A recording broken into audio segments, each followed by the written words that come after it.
Well, we'll go ahead with page 2, chapter 25, World War I. This section here deals with Europe plunging into war, kind of the early countries and their involvement and how things got started. So last time we finished off with Berchtold, the Austrian foreign minister, asked Kaiser Wilhelm II of Germany for help. And that takes us to our first one. So it's called or referred to as a blank check. So the Kaiser assured the Austrian emperor of his support, and his reply placing no limits on the amount of help that Austria could expect from Germany. And that's why it was referred to as a blank check. If I had a check and I wrote the date and I signed it and wrote it out to you, but I left the amount blank, okay? Either I got lots of money or I'm an idiot, because you hand somebody a blank check that's signed, they can fill it out and cash it. So anyway, unlimited support. Having the backing then, Berchtold sent an ultimatum to Serbia of some demands to vacate certain areas, and there were some other conditions. An ultimatum is it's kind of a set of strong demands saying either you do this or this will happen. That's basically what an ultimatum is. And so knowing they had the backing from Germany, Austria then declared war on Serbia.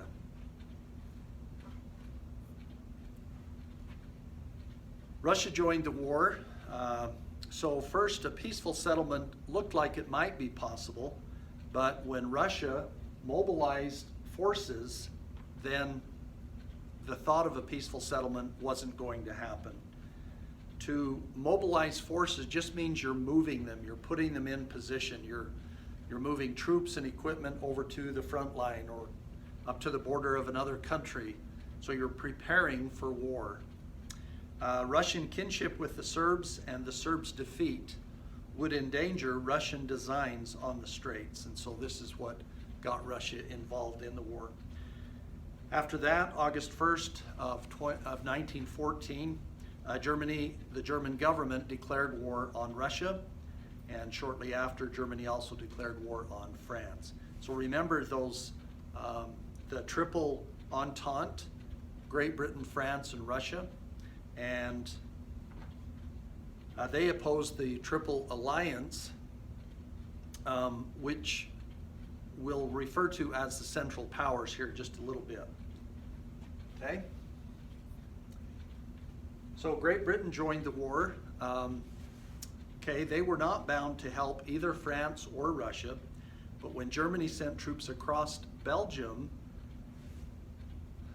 and they went through Belgium into France, and the threat of Germany gaining control of the North Sea coast was evident, then Great Britain declared war on Germany.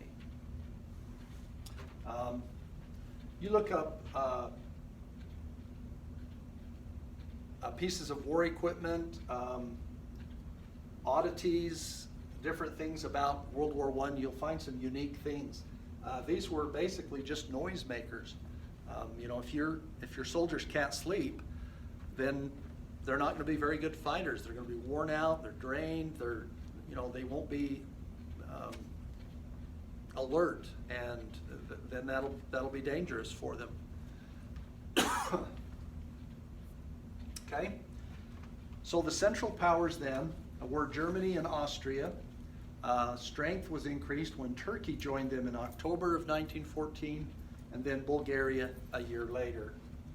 So again, Central Powers, and they were called this because they're basically in the central part of Europe. Then the Allied forces, Great Britain, France, Russia, Italy, early on. I think they changed later, and of course, here's Switzerland right in the middle of everything, and they are neutral. They've been that way for over 200 years. Very good policy. It's worked well for them. They have no enemies. They have no allies. They just don't get involved, and that's worked really good for them. Okay? So the Central Powers would oppose the Allied forces. Okay, a blockade. This was ordered by Great Britain against Germany. They seized all goods that were destined for German ports, and it was done because of the German declaration of war on ships found in the waters that surround the British Isles, or Great Britain and Ireland is the British Isles. Okay.